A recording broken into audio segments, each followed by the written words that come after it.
Why are you here when you're so weak? Damien grasped his chest in shock. He never expected that today, in a battle against an enemy so powerful, he would catch a stray. Don't be so rude to your savior. If I want to be here, who can stop me? He pompously declared. Rilia glared at him suspiciously.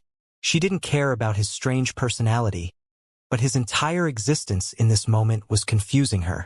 Who are you and why have you come here? She asked. Damien sighed and introduced himself. Well, you can just call me Damien. As for my reason for coming here, just call it simple curiosity. Looking at this baby, I think it was worth it. Damien glanced over at the strange barrier as he spoke the last sentence. The power fueling the barrier was magnificent, and the breath of space emitted from it was so sophisticated that even Damien felt like he could learn something from it. I never expected there to be a spatial expert among the Nox demigods.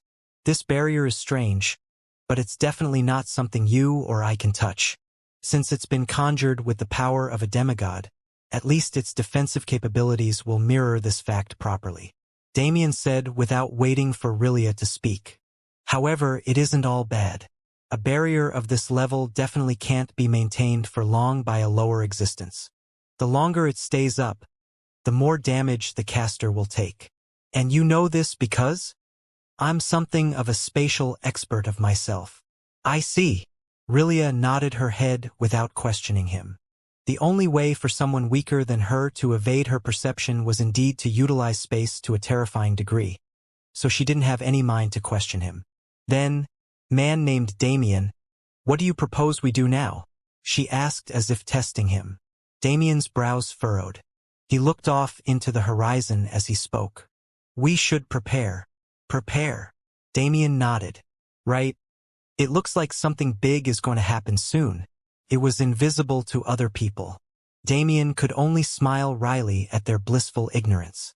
If they could see the same scene as him, they surely would have fled as far as possible already. Well, that's not to say that I'm not interested in what's happening. Let's sit back and watch for now. He'd already taken care of the traitors on the battlefield, so unless there were extraneous circumstances, his help on the main battlefield wasn't necessarily needed anymore. It'd be great if I could see inside the barrier. Damien glanced back over at it. He felt like he could just barely perceive the fluctuations of battle taking place within, but it wasn't enough for him to understand the situation. But if there was one thing he did know, it was that the current situation of the two trapped guild branch managers couldn't be good. Boom! Boom! Boom! Jean, dodge! Geralt's booming voice sounded within the explosions. Jean immediately moved backward, narrowly avoiding a strange formless intent that tried to tear through him. Geralt appeared before him in the next instant, great axe in tow. Hiya! Geralt roared with all his strength and spun the great axe on its one axis, turning it into a rotating saw with terrifying cutting power. Screech! As the spinning axe came in contact with the formless intent, the sound of metal clashing against metal rang out strongly. Sparks flew in every direction, and if one looked closely enough, one would be able to clearly see the axe being slowly ground to nothingness. KHHH! Geralt swallowed back the blood pooling in his mouth, refusing to move. Jean, it's up to you. I'll do my best to block him until then, he roared. Jean gritted his teeth in frustration, glaring at the corrupted form of the Nox commander before him. It had already been half an hour since the barrier was erected, and the situation wasn't optimistic at all. Both Jean and Geralt had sustained heavy injuries from the space around them. Now, they'd finally acclimated enough to deal with the invisible attacks, but that didn't mean they were safe. Arish no longer looked humanoid. No, he'd completely embraced the monster within him. He had 8 sharp legs like a spider and the upper body of an ape. The massive black holes acting as his eyes were constantly wide open, and the roars coming from his mouth were enough to pierce one's eardrums. So this is the true nature of demonic providence, Jean thought as he winced in pain. He stood up off his knee, clutching his bloodied left shoulder. I can't move this arm anymore, but it shouldn't inhibit my mobility too much. I must find an opening. Jean's eyes focused on Arish's form with utmost precision. He burned his mental power trying to find a gap in the monster's defenses. But no matter how he looked, it seemed impossible. The spider legs gave Arish extreme mobility and flexibility, while his abdomen was mammalian and scaled, offering him armor-like protection. We must make the opening ourselves. At this moment, Geralt finally made his move. Ha! His muscles bulged like they would explode as Geralt slammed his axe to the side, redirecting the force of Arish's formless attacks. Boom! His body shot forward like a meteor, the golden aura around his axe coalescing and compounding on itself. Die, monster! Along with a spirited shout, Geralt made his attack. He wielded his axe like it weighed nothing at all, swinging it through the air and even forcing it to twirl to match his attack pattern. Keek. Stupid human, you cannot defeat me, Arish exclaimed zealously. He whipped his legs through the air, causing dozens of formless spatial attacks to charge towards both Geralt and Jean. Geralt's eyes narrowed. He didn't stop moving. Clash! The axe made heavy contact with the spider monster's carapace. After the first time, tens and even hundreds of strikes followed. A golden light began to form on Arish's body. At the same time, the formless intent reached Geralt. Piu! Piu! Piu! It sounded like silenced bullets. The strange intent entered through one side of Geralt's body and exited through the other, littering the man's body with coin-sized holes. And one of those holes was only mere centimeters away from his heart. Ack! Geralt let out a sound of pain, but didn't halt his movements. The axe moved and moved and moved, and seeing Geralt's refusal to move, Arish began targeting him more seriously too. A slash that severed the chaotic void. This was the next attack aiming for Geralt's head. Rather than formless like its predecessors, this slash was glittering as if it was filled with countless stars. But despite its beauty, Geralt knew that this slash would spell his death. His eyes hardened. Jean, do not mourn for me. Complete the task in front of you. He grinned madly. I, Geralt, have always been a warrior. Today, I shall die a death worthy of my stature. The light on his axe concentrated on its blade. The golden line on Arish's body shone with splendor. And finally, the two forces met. Boom! The ringing of the explosion signaled the beginning of a single second that Jean considered more important than his entire life leading up to the moment. Geralt's axe made contact with the golden line he'd drawn on Arish's body. The two forces resonated, and by some means unknown to anyone but Geralt, a terrifyingly massive force was emitted by their meeting. The explosion rang out because of this. Rampant waves of energy spread in all directions, and while most of the formless intent in the air was destroyed by these chaotic fluctuations, one attack continued its trajectory unhindered. Jean watched it move in slow motion. Its flight path was perfectly blocked by Geralt's neck. Bastard! Jean gritted his teeth. He had to move. Otherwise, even if Geralt truly died here, his sacrifice would mean nothing. The claymore in his grip felt heavy. With one hand, it was far more difficult to wield. But the responsibility on Jean's shoulders was far heavier. His eyes opened wide. His attention focused on the chink Geralt opened in Arish's defenses. I must pierce it. He readied his sword. I must pierce it. Mana swirled within and around his body, forming a natural barrier that pushed away any external force in his vicinity. I must pierce it. The mana and sword became one. A beautiful holy aura covered Jean's sword as his eyes slowly closed. Yet, the environment around him was clearly reflected in his vision. I must pierce it. He moved, his body blurred, becoming a force that space couldn't impede. Ha-ia! He roared like a wild beast. The blood vessels in his neck bulged and pulsated from the pure amount of spirit he was putting into the shout. He arrived next to Geralt in an instant. His eyes moved to look at his old friend. Geralt was smiling. It was the same bloodthirsty and wild smile he held whenever he enjoyed a battle to its greatest potential. Jean sighed inwardly. His sword began its swing.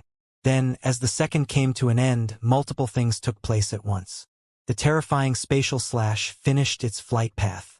A head went flying into the air. A sword pierced through the tiny chink in Arish's armor. A wave of foreign mana clogged the Nox commander's systems and aggravated his injuries. Blood spurted, and a spider leg moved to pierce through another body. Vomum! A strange, energy-like sound resounded. The golden barrier separating the main battlefield from Arish and the guild branch managers flickered and faded, becoming almost negligible. Damien's eyes narrowed as he looked back at the barrier. One has died. Damien gritted his teeth. My spatial suppression feels insignificant, but it's doing a good job balancing the fluctuation of that strange prison realm. However, it looks like it's about to be much harder to maintain. Damien was essentially forcing the chaotic spatial aura to stay inside a box of his creation.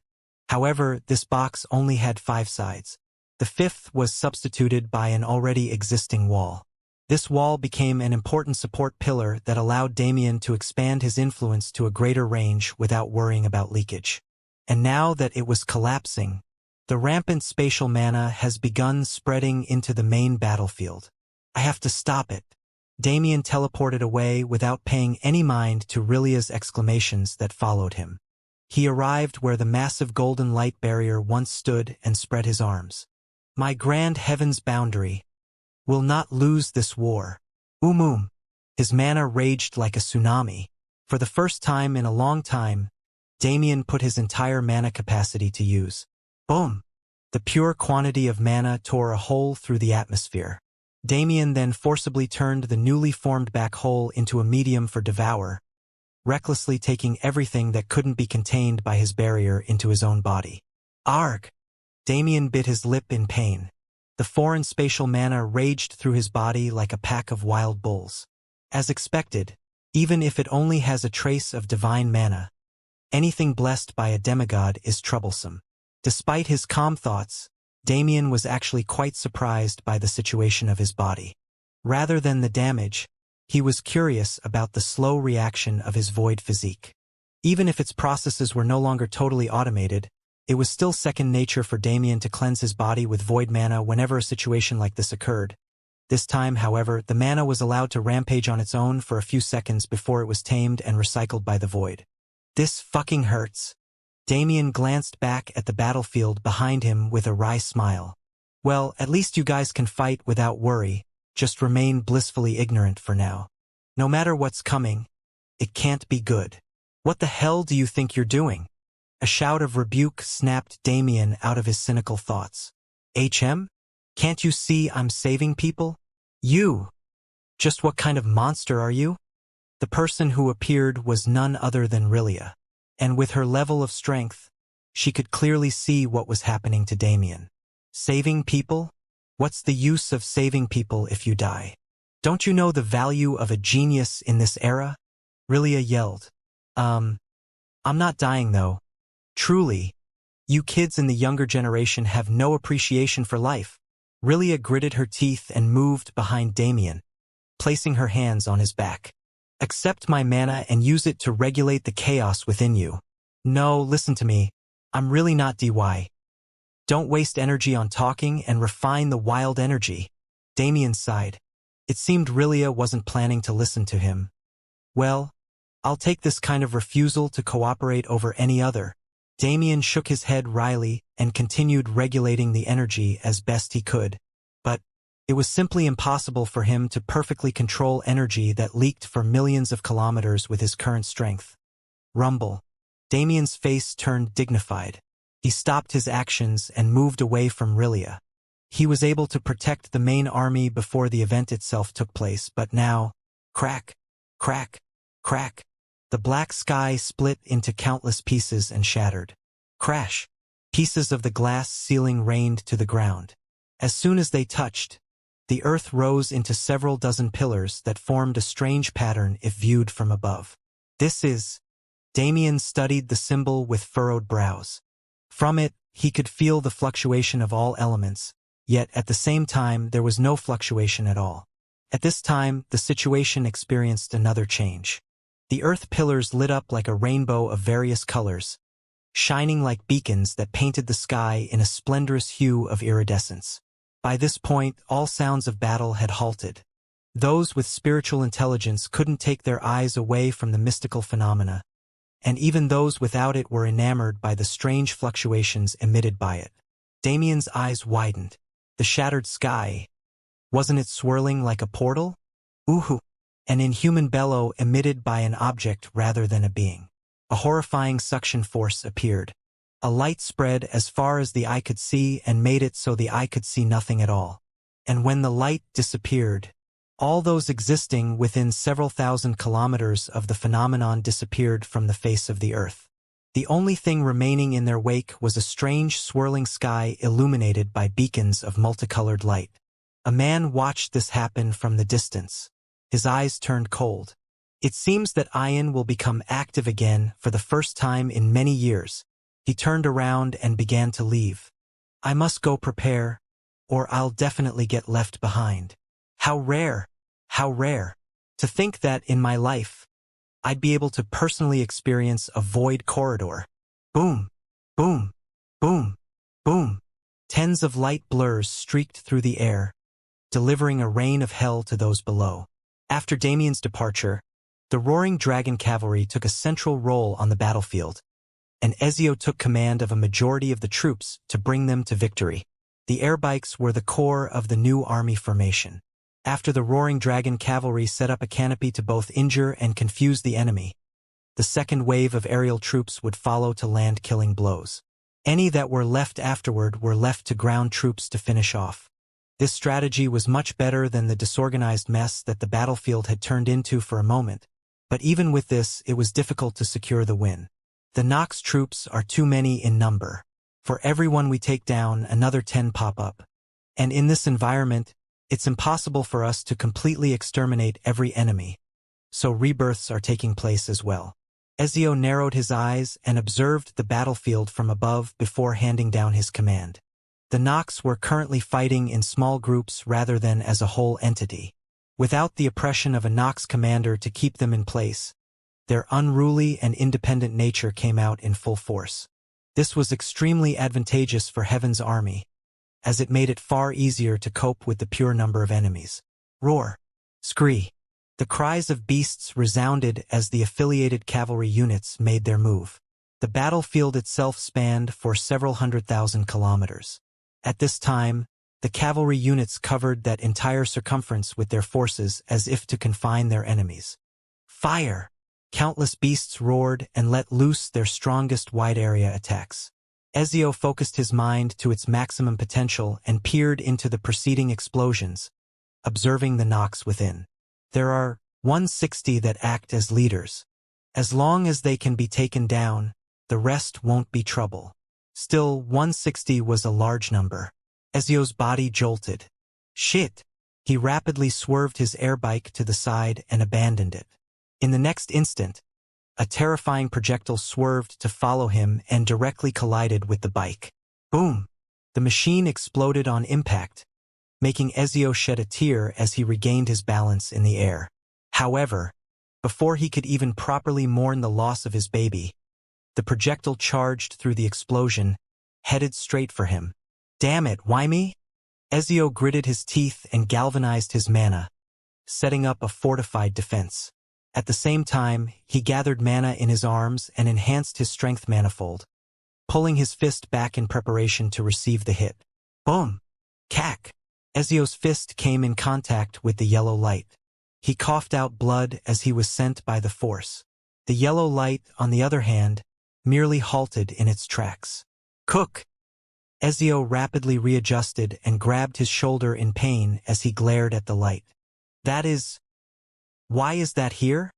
Ezio's eyes widened. Unexpectedly, he recognized the force that attacked him. His face turned pale. The yellow light expanded with the passing of time, revealing its form as a beautiful orange-gold phoenix that was emitting a fierce killing intent. Ezio gritted his teeth and pushed his mana. Damn it! There are still Nox strong enough to directly control the infected on the battlefield. The phoenix in front of him wasn't a Nox being. Rather, it was a beast who'd been corrupted by them, and its entrance meant, if we can't deal with them quickly, we'll be besieged by a second wave. Everyone, attention! Focus on the 160 targets I've marked. Take them down as fast as possible while I hold back the strong beasts. Ezio immediately relayed the order and refocused on the phoenix. It's a late-stage 4th-class beast. Since it arrived by itself, I'm sure there won't be other beasts as strong as it in the coming tide. As long as I can get rid of it, there was no need for further thought. Ezio pushed his mana to its furthest and shot at the beast. Earthly mana covered his fists and turned them into terrifyingly dense blunt weapons that he swung with the weight of stars. Boom! The impact of his fist on the air rang out, sending an ear-piercing clap into the surroundings. The phoenix, however, sensed the attack's danger from the start and dodged perfectly. The beast bared its talons and flapped its wings powerfully, making an impossible maneuver to fly into Ezio's blind spot and slash him. Shing! The sound of flesh tearing was loud. Ezio's blood went flying into the air, forcing him to grit his teeth to force down the scream building in his chest. Arg! The beast's talon ripped almost all the way through Ezio's body before he could respond. But in that final moment, Ezio had no plan of remaining idle.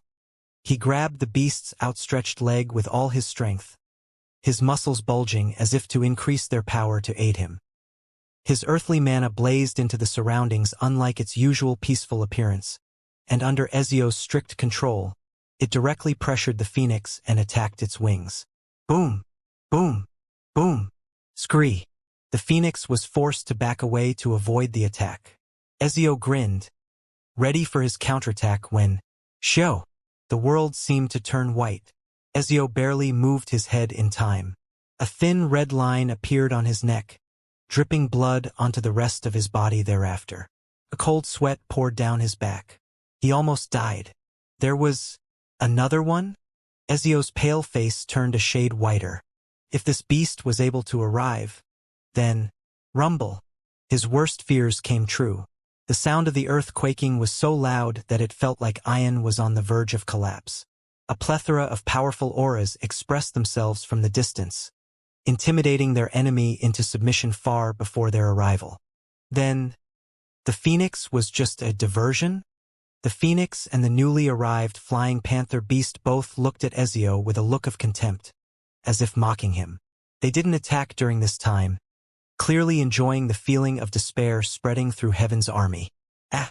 The first scream signified the start of a slaughter. The third classes on the subsidiary battlefield were the first to die. Under the rampaging force of countless 4th-class beasts, how could they stand a chance? The screams of agony that entered Ezio's ears felt like scars in his heart. Every single one of them was another comrade lost in battle. But it seems I will be joining them soon. Ezio smiled wryly. What a shame. I just found a great successor candidate too. He grinned in lament and took a fighting stance. If he was going to die anyway, he was going to take as many enemies down with him as possible. Ezio lifted his injured body and began gathering power. But before he could even make a move, his mana was disrupted and cancelled. Something else. He almost gave up all hope. But at that time he realized that the screaming stopped. He looked down, and then he followed the gazes of those below to the sky. His eyes almost fell out of his skull. His thought wasn't even allowed to end before he disappeared off the face of the earth. The beast tide, the Nox, and the remains of heaven's army all disappeared with him. A figure watched it take place from the distance. This figure existed millions of kilometers away from the battlefield at the peak of a mountain in a completely different section of Ion. He smiled. He curled his fingers, giving way to many black wisps that melded into the air for reasons unknown. The man's lips curved into a malicious smile. As expected, you came here. Someone the Lord appreciates cannot be average. Damien Void, enjoy the gift I've prepared for you. I pray you do not die too early. A void corridor. The news of its existence was far more valuable than what was originally taking place in the blood-drenched wilderness. Within a single day, all forces within several hundreds of millions of miles were made aware of it. Somewhere 300 million or so kilometers from the blood-drenched wilderness was a territory known as the Misty Wildlands. The forces here were far stronger than those in the blood-drenched wilderness. Several Ninth Revolution experts headed the top forces, and even a few demigod avatars were present. Demigod avatars were extremely rare. They were the product of universe denizens observing and deconstructing the Nox technique of avatar creation and attempting to replicate it. Sadly, Nox techniques were almost exclusive to the Nox. Those demigods who'd succeeded in creating avatars were rarer than colored people at a clan meeting. Nevertheless, the strength of forces congregated in the misty wildlands was evident. Among these forces, one of the strongest was Arcadia, a small guild consisting of only 20 members. However, every member was an extreme peak powerhouse, and the weakest was a fourth revolution master. Currently, in the guild headquarters, a commotion was taking place. "Void corridor. Are you certain?" A woman shouted unwittingly before covering her mouth. The girl in front of her nodded her head profusely. "Right. I heard that there was a big war going on and the collision caused a void corridor to open. Big sister, are we going over?" Go. Of course, we'll go. How could we miss such an event?" The woman immediately jumped out of her chair and sent a talisman to inform the rest of the guild of her movements. They would surely catch up to her once they received the transmission. To think I'd be lucky enough to experience a void corridor in my lifetime. The thought she had was shared by countless people, almost everyone who heard the news. After all, the existence of a void corridor was too rare. It was common knowledge that Ion was a place lacking in opportunities. Due to its closeness to the abyss, it was impossible for secret realms or other alternate spaces to exist, and it was even less likely for resources to naturally appear in Ion's terrible climate. Void corridors were a concept that completely went against this reasoning. Void corridors could be considered top 10 on a list of the rarest phenomena in the universe. In essence, they were secret realms, but in reality, they were far greater than just that. Void corridors were strange portals that led to even stranger and more mystical realms completely outside of the universe's jurisdiction. The treasures found within were non-existent elsewhere, and the opportunities were even greater. There were even records of void corridors opening the way to god-level inheritances. The cause behind their existence had yet to be realized after countless years. In the past few 100,000 years, only 3 void corridor openings had been recorded. It was obvious how important the current opening was. The 2 women from Arcadia were both powerful experts, with the stronger of the 2 being at the 6th Revolution, but they were only small characters in the grand scheme of things. Forces were gathering towards the blood-drenched wilderness at a rapid pace, and the mass migration raised questions in territories further from the source of information, which eventually led to their involvement as well. Ion's ring spanned the entirety of Grand Heaven's boundary. It was possible to walk its length and make it from Soul World to Hephaestus, one side of the universe to the complete opposite, and back by merely walking forward. And the forces moving towards the void corridor consisted of those from an entire half of this ring. "Sister, we're finally here. This is the edge of the blood-drenched wilderness." A feminine voice rang out in the void, followed by the appearance of a mature woman. She looked in her late 20s with short brown hair and green eyes. Her figure wasn't amazingly proportioned, but she had a toned body that was built from countless years of battle. The beauty she held was undeniable. This woman was named Alexandra, a 6th Revolution expert from Arcadia.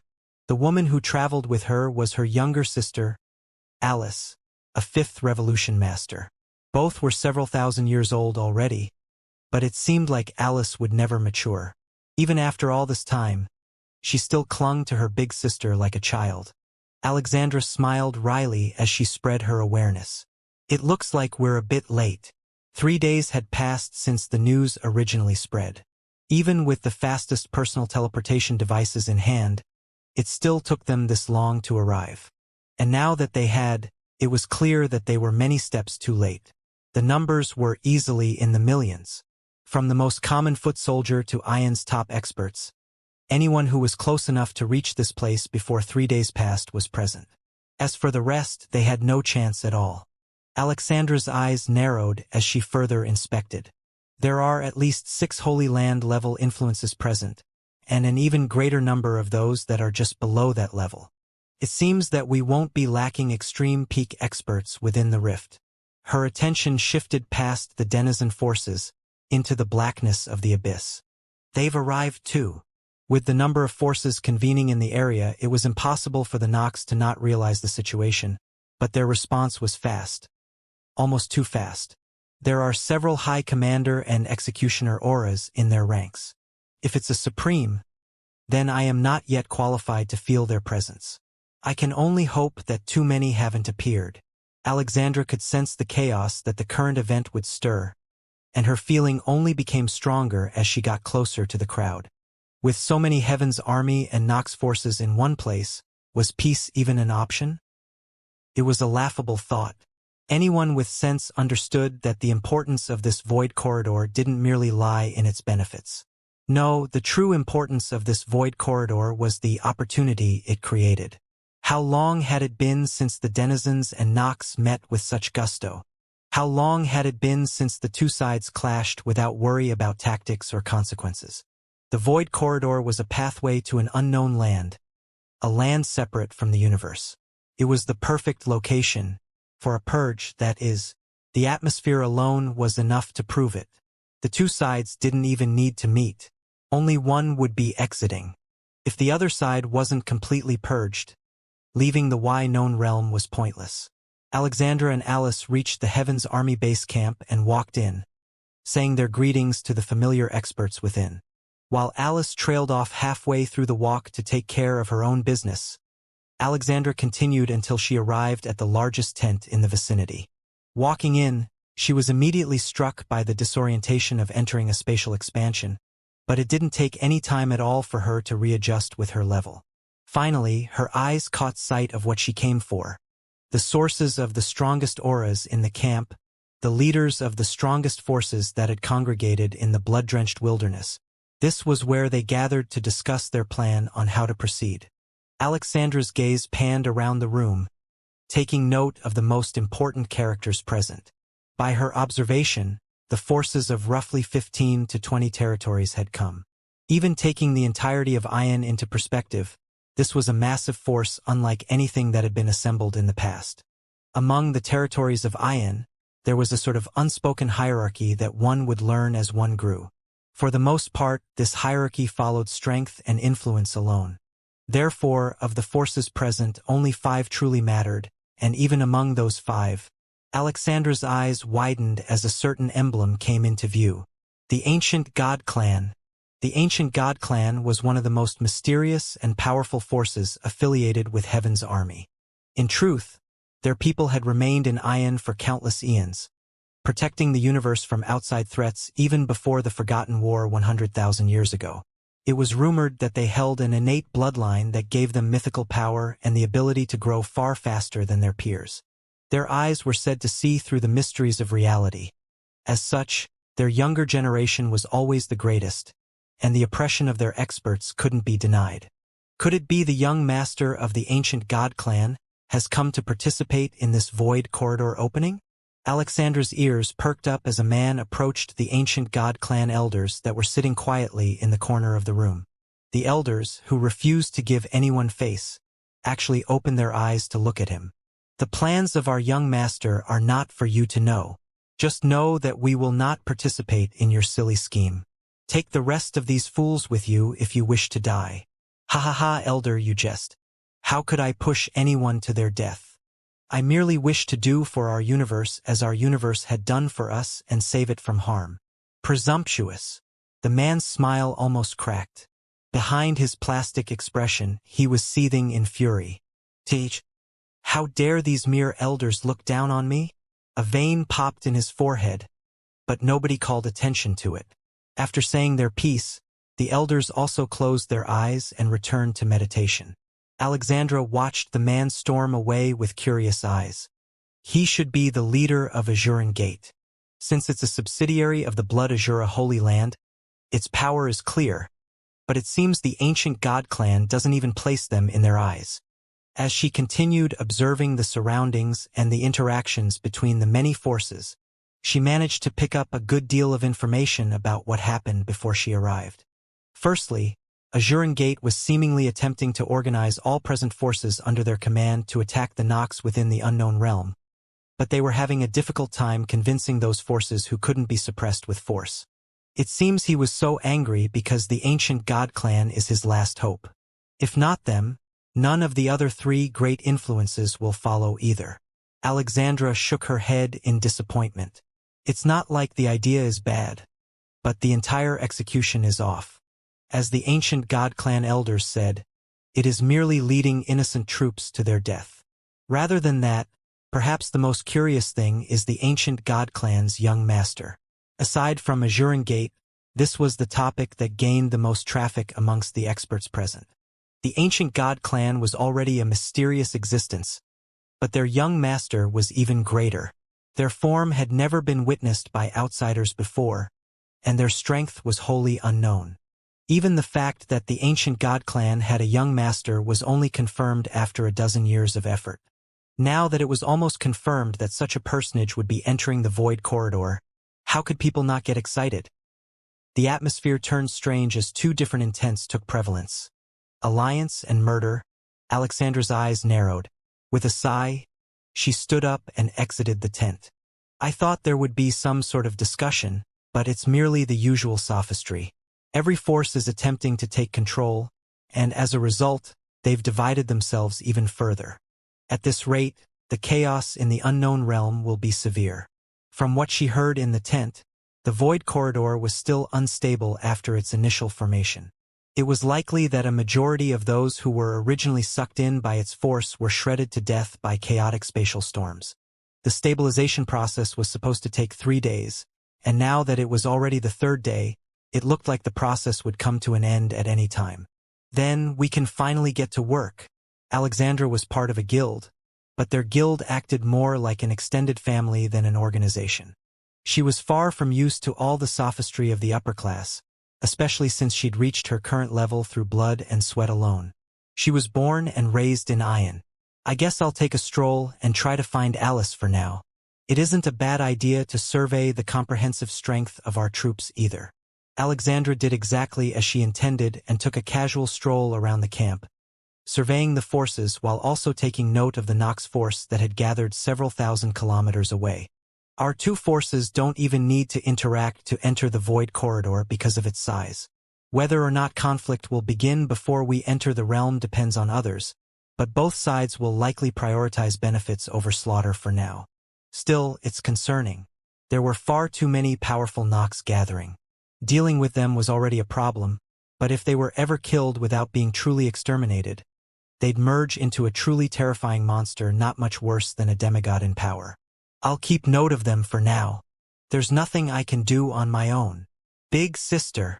At that time, an exclamation rang out, drawing Alexandra's attention. Alice! She exclaimed as she turned around, her eyes widening in the next moment. Who's this? Alice returned in one piece, which was a relief considering her usual luck, but she'd brought with her a strange companion. This is Xianxia. I just met her while I was exploring and decided to take her on an adventure.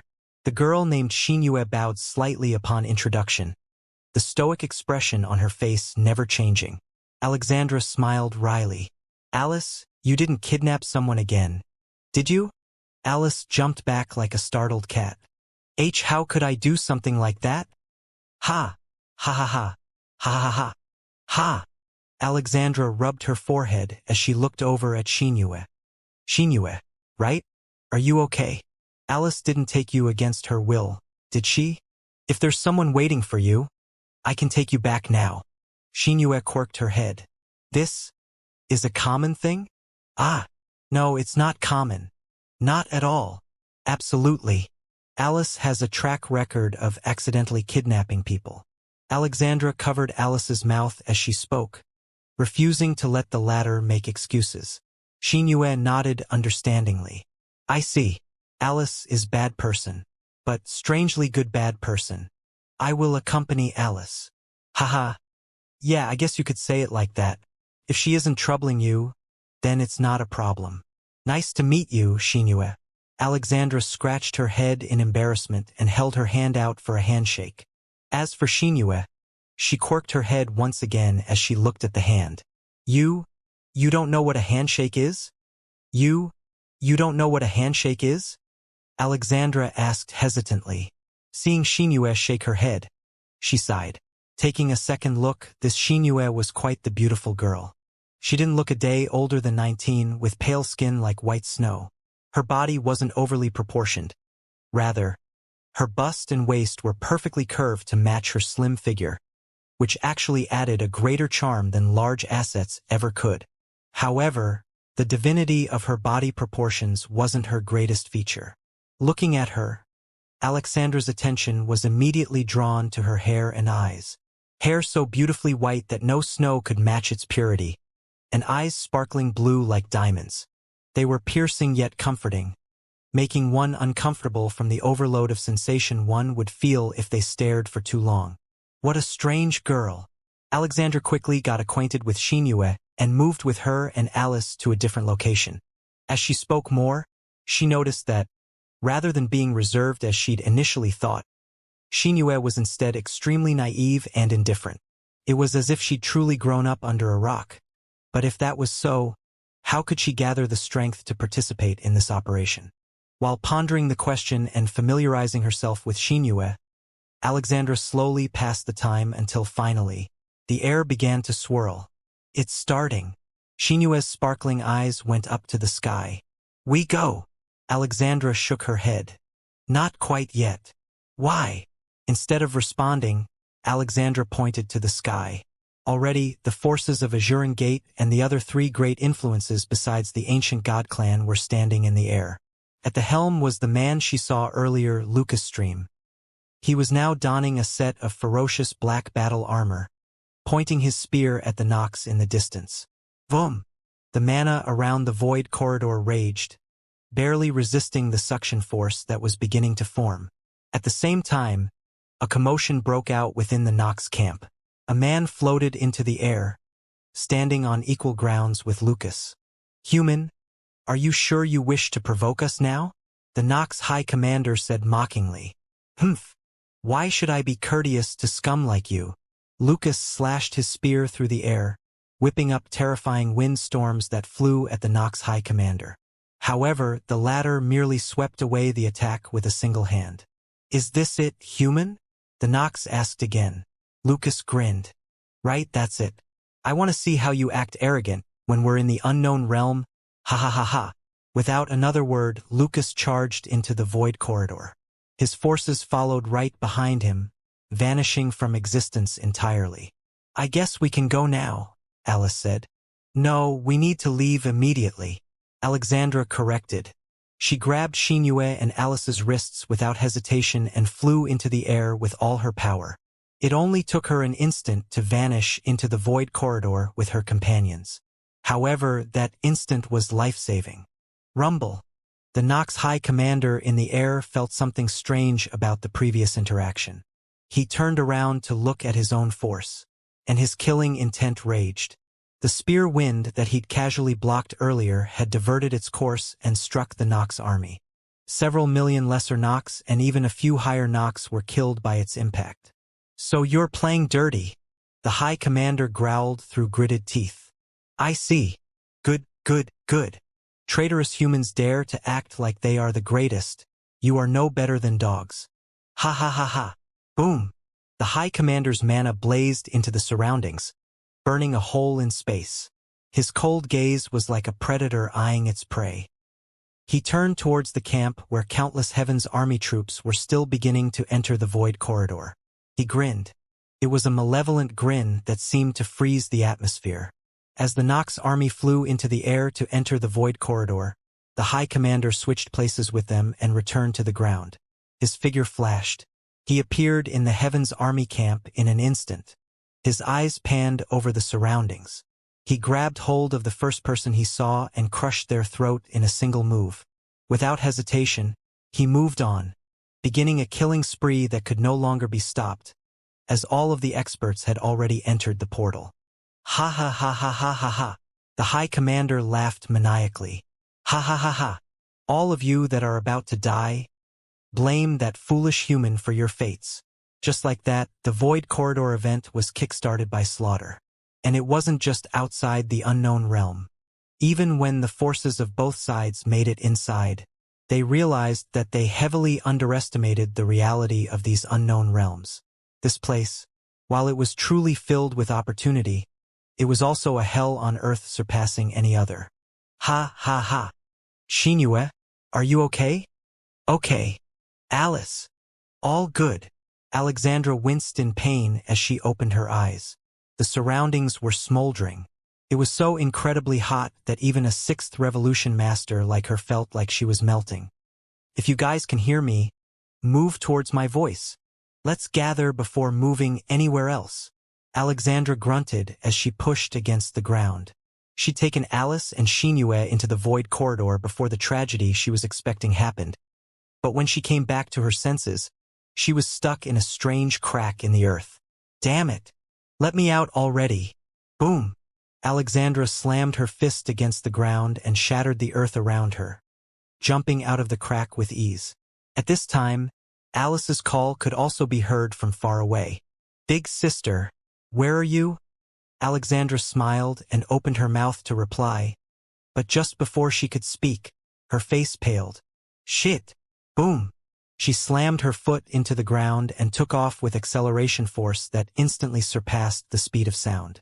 Fuck! Fuck! Fuck! Fuck! Alexandra cursed endlessly in her mind as she sprinted away as fast as she could. Before long, she came up on Alice and Xianxia. Big sis, we're running. Alexandra grabbed Alice and Xianxia under both her arms and continued sprinting without a single break in her flow. Big sister, what's happening? Alice asked in a panic. But Alexandra didn't have to answer. Ah!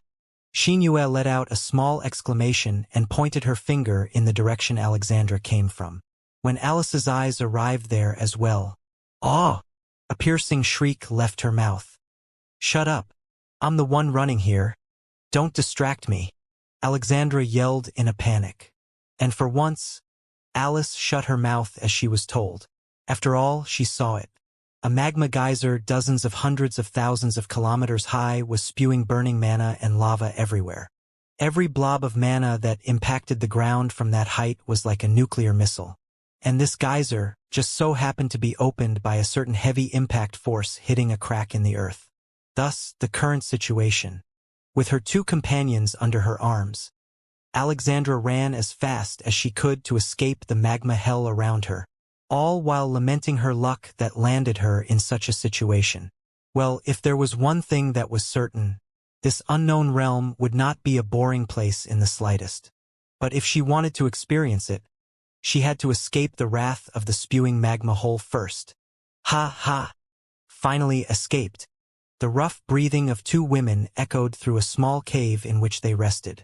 After a full hour of running, they were finally able to escape the blast radius of the giant geyser. What a strange realm! Alice was the first to speak, and she said exactly what was on everyone's minds. It truly is strange.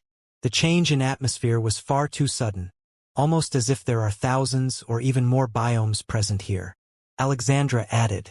She looked outside the cave, but her vision was completely blocked by a blizzard, roaring winds and snow turning the air into abstract art. The blizzard started exactly where the geyser's blast radius ended.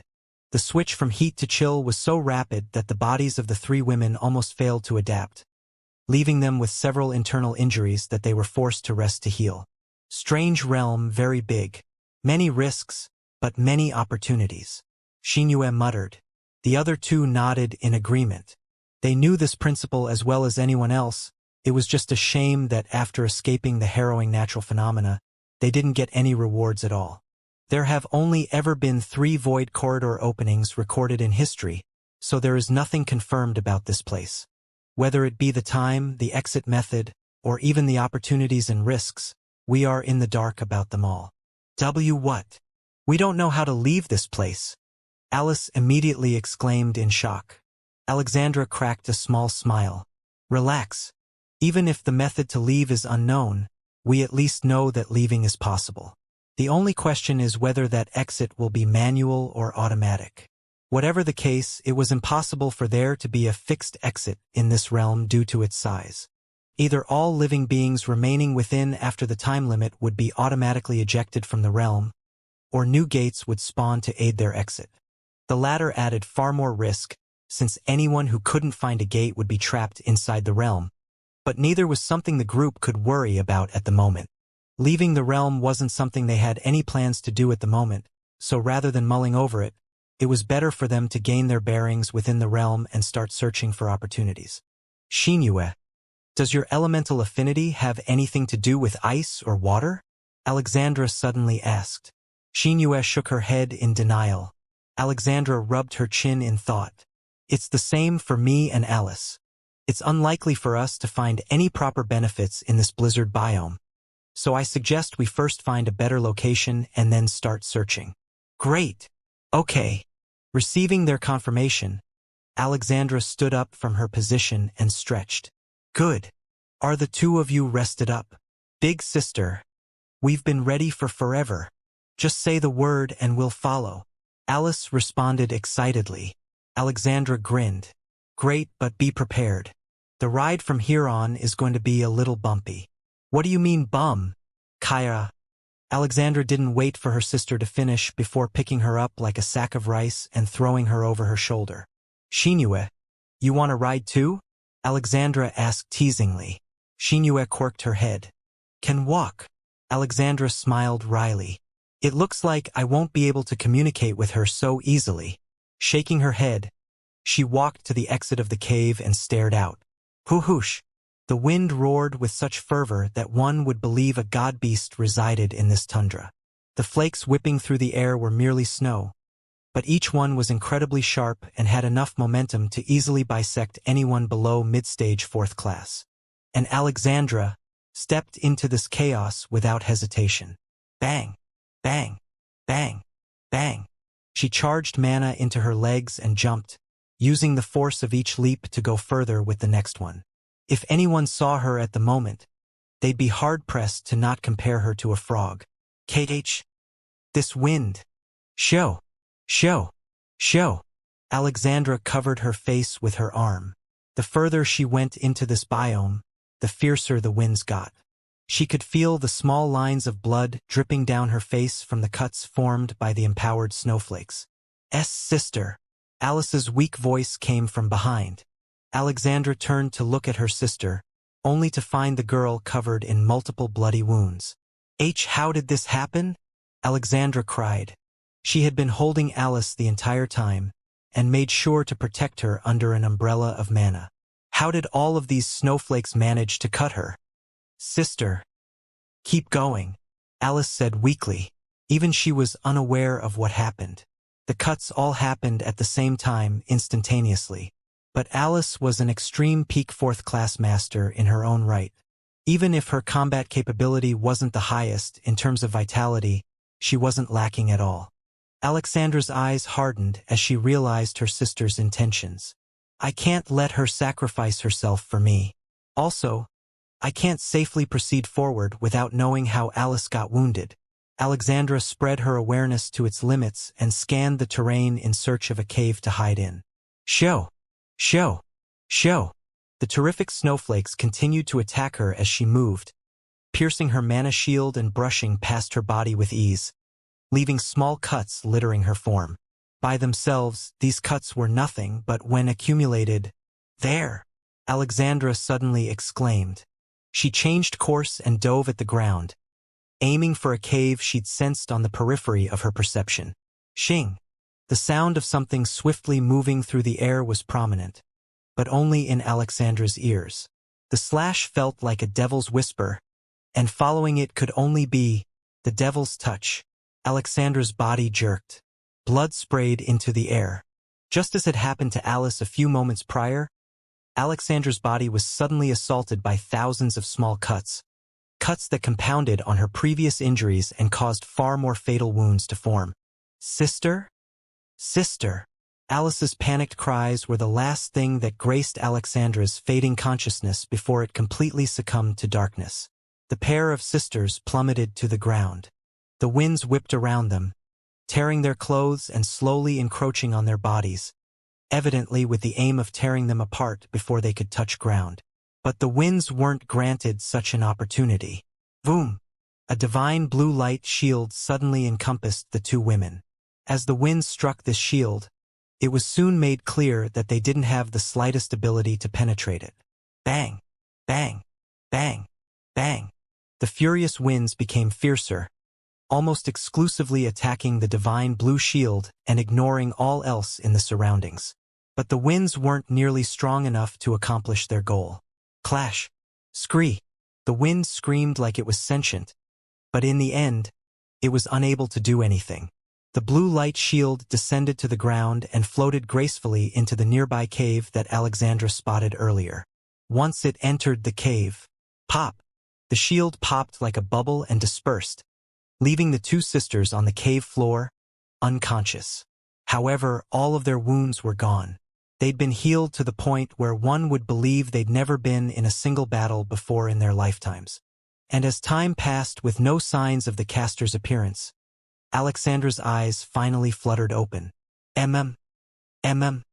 Alexandra groggily rubbed her eyes. For some reason, she felt like she just had the best sleep of her entire life. But wasn't she in the middle of something?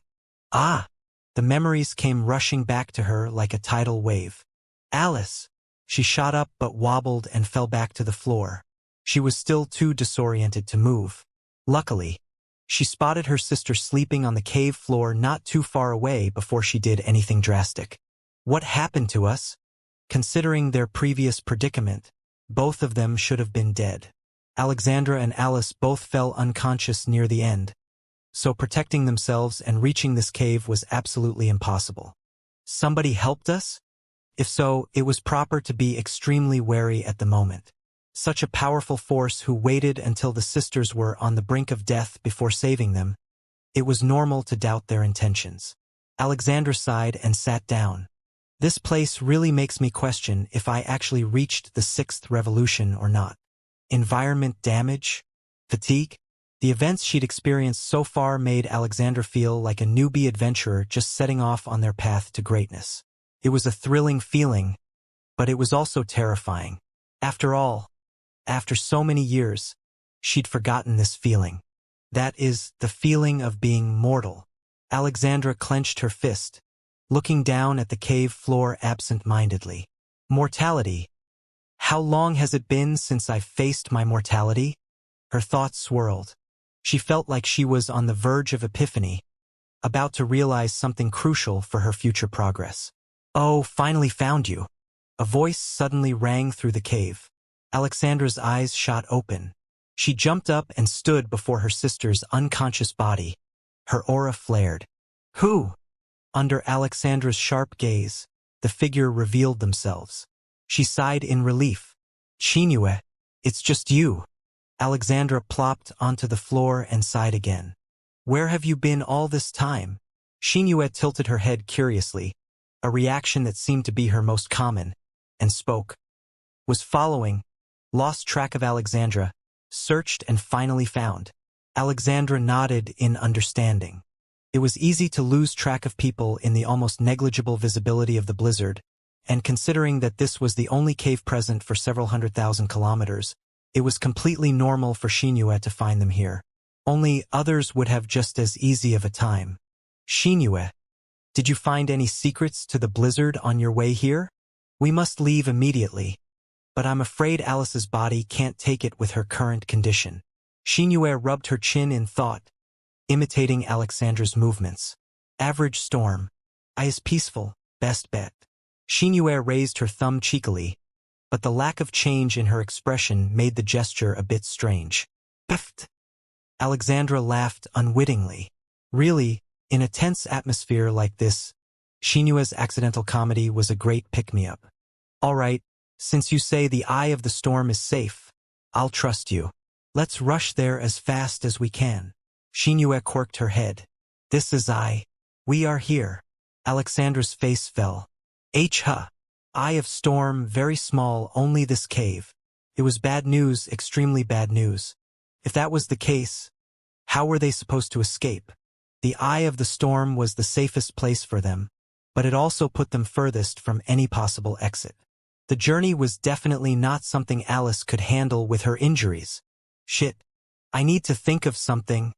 Alexandra's awareness spread once more, but before she could even do anything, Xianxia moved.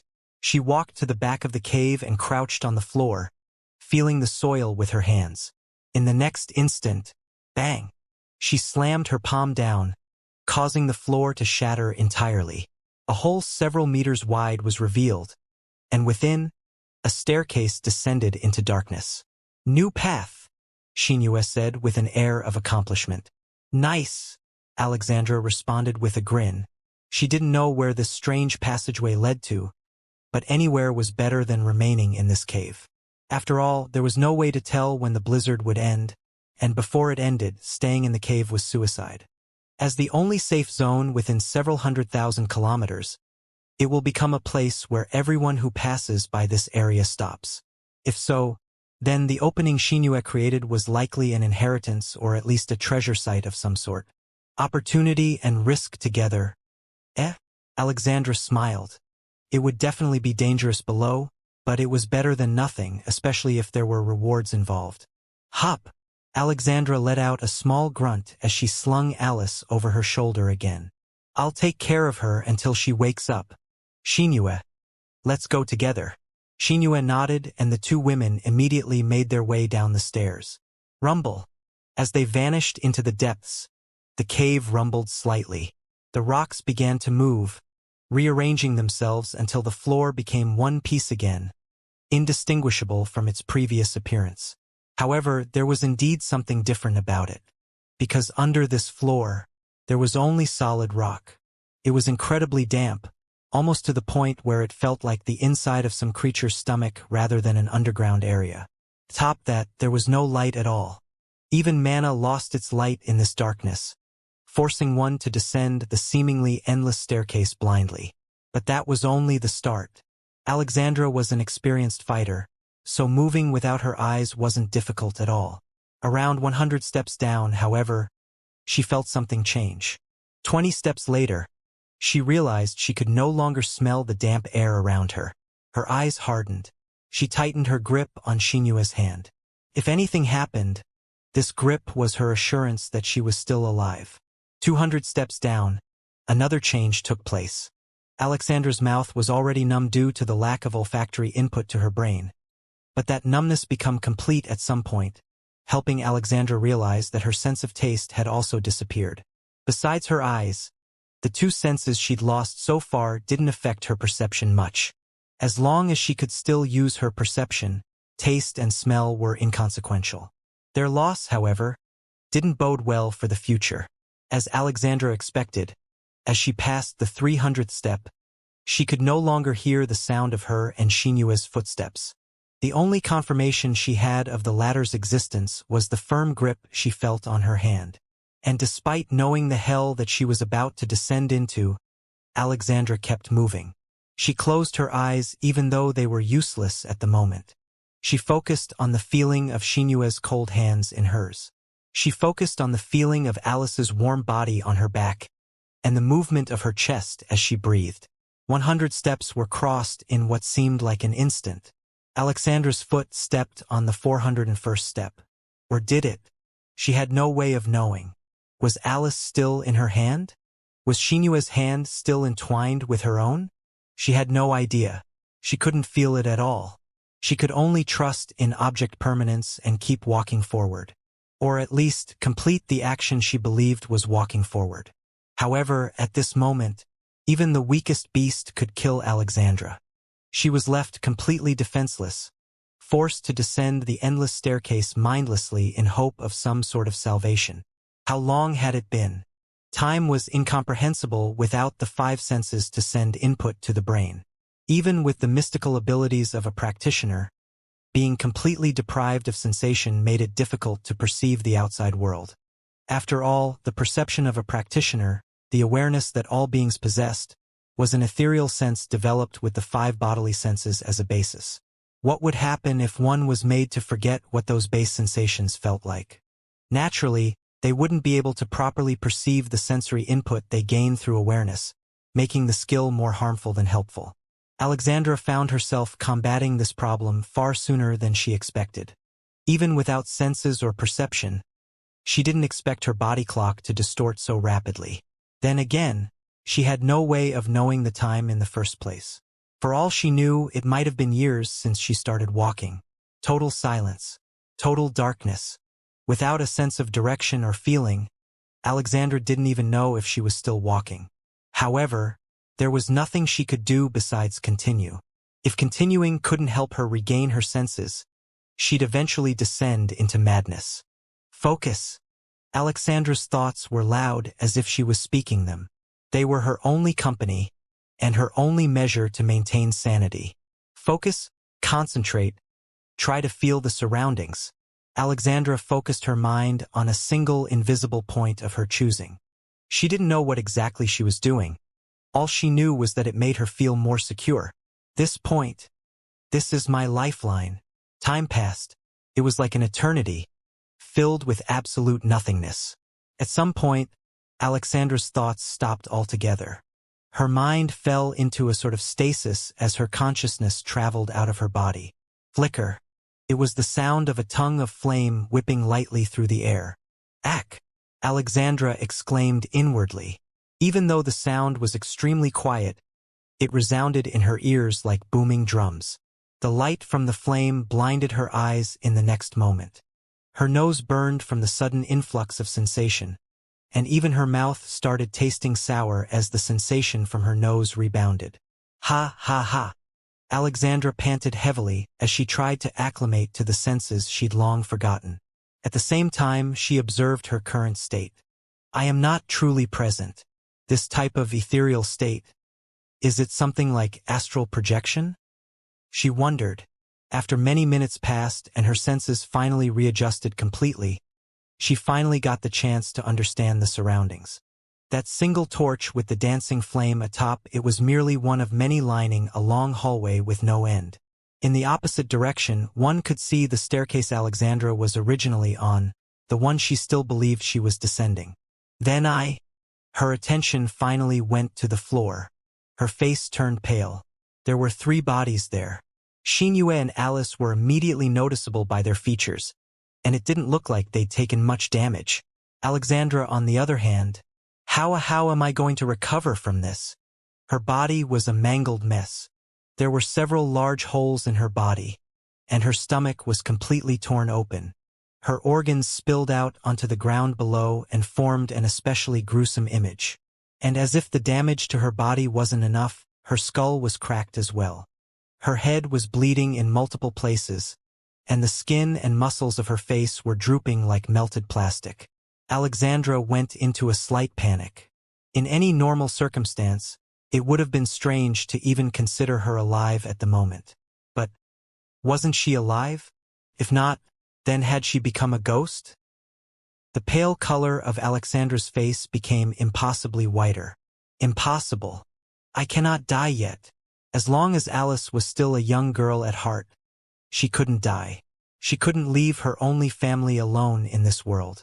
Then, there was nothing she could do with her abilities to heal her body.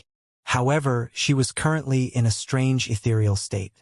If she could enter whatever treasure site was beyond the hallway before her and find a miracle treasure, she might have a chance at healing herself. Good. I can also scout so I can come back with Xianxia and Alice to loot the place. Alexandra's eyes hardened. She immediately moved to traverse the infinite hallway. But before she could move, Alex, Andra? A confused voice came from behind her. Oh no! She panicked once more. If the 2 girls woke up and saw her body, how would they react? There's no way for them to see my current form, but I need to assure them of my safety. Otherwise, at least Alice will do something reckless. Alexandra slowly turned around while trying to figure out how to solve this dilemma. Xianxia was the one who woke up. She sat on her knees and curiously looked at Alexandra's corpse without any aversion. And then, her eyes turned to the spirit form. How? It was just a single word, but it hit Alexandra like a truck. She can see me? Yes, I can see you. She can read my thoughts? You are in spirit form, so your thoughts and words have no distinction. Oh, I see. Wait, you can talk normally? Minor details. Alexandra backed away in shock. Was this the same Xianxia she'd gotten to know over the past few days? For some reason, her aura seemed far different from usual. And so, how did this happen? Alexandra shook her head in defeat. I don't know. I was doing focus exercises to keep hold of my sanity in the sensory deprivation state, and somehow ended up like this. I only noticed my body's condition a few minutes before you woke up. Xianxia put her hand over her mouth in thought. This place is too strange to be a regular treasure cove. It must be the inheritance of some great emperor. However, for it to force you into spirit form, is this a blessing or a curse? Alexandra furrowed her brows in confusion. She had absolutely no clue what Xianxia was insinuating. However, the latter didn't give her a chance to ask questions. Our first priority should be healing your body. Come with me. Let us explore this inheritance site and try to find some healing medicines. There should be no small amount if this is truly the tomb of a great emperor. Xianxia began walking, but was quickly stopped by a spirit who intercepted her path. Wait, we can't leave Alice alone here, Alexandra said solemnly. Xianxia glanced over at the unconscious Alice. She is a good person, but she lacks grit. Even if she is a healer, she needs to develop her physical ability to protect herself. Otherwise, she will only ever be a burden. What do you mean by that? Alexandra demanded. Xianxia shook her head. I mean only what I have said. I appreciate Alice's personality. She has allowed me to experience many things I didn't know beforehand. However, I do not wish for her to die. For this purpose, she must develop her mentality. Alexandra frowned. She wanted to argue, but she couldn't say anything. The other party's critique came from good intentions alone, despite the coldness in her tone. And truthfully, Alexandra knew she was right. Ha! This problem can be dealt with later. For now, you stay with her while I explore the area. No need. Xianxia swept her hand through the air, causing a current of mana to envelop Alice. Through its guidance, she vanished completely. No trace of her left in reality. She can rest in my spatial treasure for now. Spirits like you are easy targets for those who specialize in spiritual intent. As you are mainly an elemental practitioner, you will not be able to defend against them. Xianxia walked forward without waiting for Alexandra's response, entering the infinite hallway with confident strides. Alexandra watched her back for a moment and sighed. She didn't know what provoked Xianxia's change in demeanor, nor did she understand the latter's strange abilities, but at least she knew that the snow-white goddess was on their side. Fine. I'll just follow you. Alexandra's spirit form soon caught up to Xianxia, trailing behind her ever so slightly as they walked.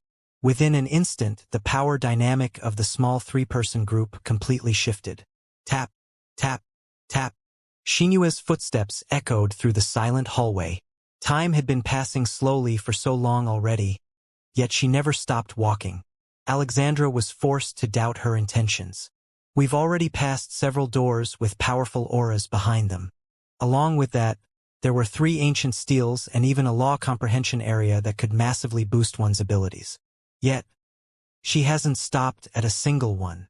How could she not be confused? Even the most stalwart genius wouldn't be able to sit still in front of such a grand array of treasures. But no matter how much Alexandra wanted to ask, she couldn't find the courage to do so. Something about the current Xianxia rang major alarm bells in her head. Alexandra suddenly remembered Xianxia's words from before they entered this hallway. Right now, anyone skilled with spiritual intent can kill me like a chicken. Alexandra's eyes moved to Xianxia's cold and indifferent back figure. Is she one of these experts? Her body shuddered at the thought, but it didn't seem like an unlikely possibility, especially since Xianxia could see her spiritual form and even knew so much about spirits in general. She couldn't be thinking of enslaving me, could she? Events would change depending on one's perception of them. So far, Alexandra had only viewed Xianxia as a friend. She was a friend who was willing to protect Alice and even accompany her in search of medicinal treasures to heal her body. But if she swapped the lens with which she viewed the situation, Xianxia currently had Alice hostage in a spatial treasure under her command. She was possibly a spiritual master who was aiming to kill or even enslave Alexandra for her own benefit.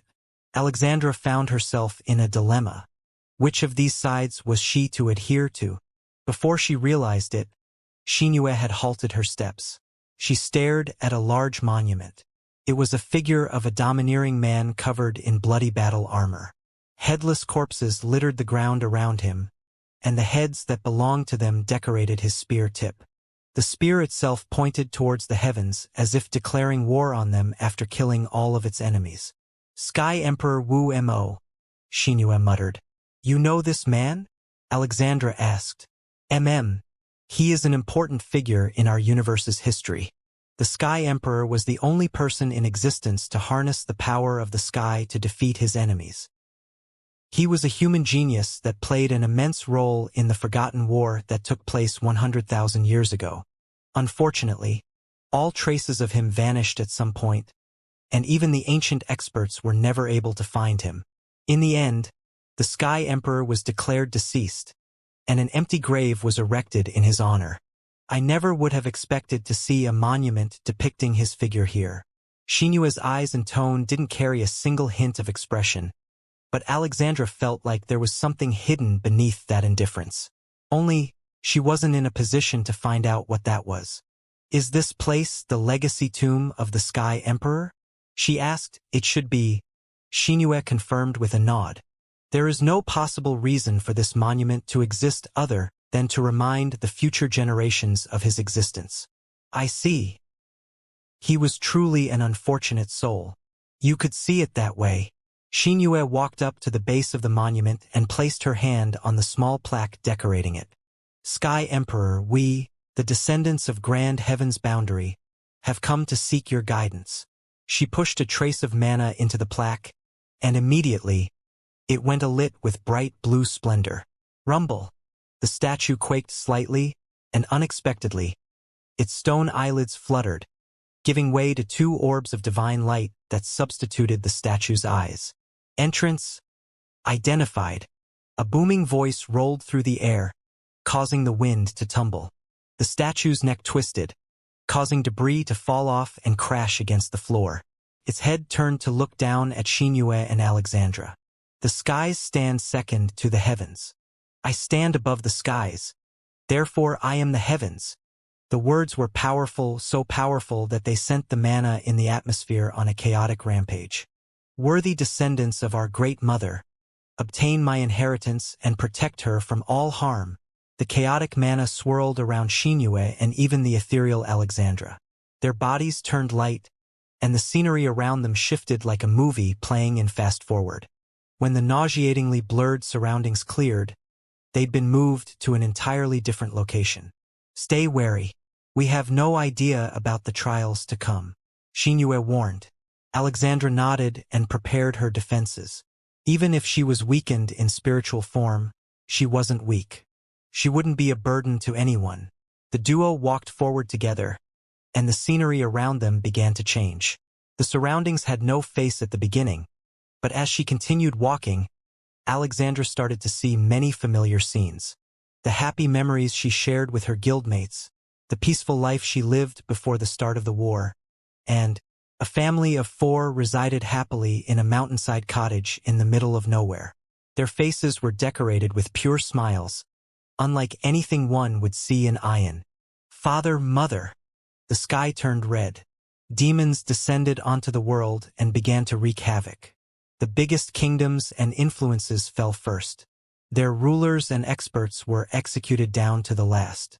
But the demons didn't end their rampage after taking over the world. No, the inhabitants of the world were a scourge they couldn't stand. Even a small family living quietly in the mountains wasn't spared.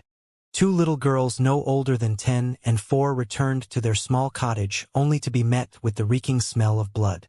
It splattered across the cottage walls. It pooled in the well. It stained the grass crimson. From the small tree that the 2 girls used to swing from every day, a body hung, lifeless. The man was a husk of his former self. His body was hardly even human anymore, and the expression of frozen insanity on his face made it evident that his death wasn't a good one. Further into the house was a woman. Her body was in better condition than the man's, but her expression was dull, as if she'd had her spirit sucked out of her. A knife protruded from her neck, leaking blood onto the bedsheets. She'd been defiled and impregnated by the demons. Unable to bear this weight, she chose to kill herself rather than let the corrupted child be born into the world. The couple's 2 daughters were only 10 and 4. The younger of the 2 was too young. She'd forgotten a majority of the event's details as she grew older. The elder sister, however, never forgot. The incident was stained in her memory for eternity. Alexandra's eyes went red. Her mana flared unwittingly, pushing fierce winds into the surroundings. Pa! A crisp slap landed on her cheek. Her incorporeal state didn't seem to hold any weight against this slap. Her eyes cleared from the sheer shock of the impact. The first thing that came into view was Xianxia's ice-cold gaze. Focus. Do not get distracted by mere illusions. Alexandra's body shuddered. That was all. Just an illusion? It was so real that she couldn't resist its pull even with her 6th revolution strength. And the scene it decided to show was exactly the scene that would provoke the greatest reaction from her. She couldn't imagine merely shrugging it off as if it never existed. She floated in the air behind Xianxia, keeping her attention on the latter's back so as to not fall prey to illusions. But seeing how steady she was walking, Alexandra was forced to wonder, just what was Xianxia seeing? And just how could she remain so indifferent?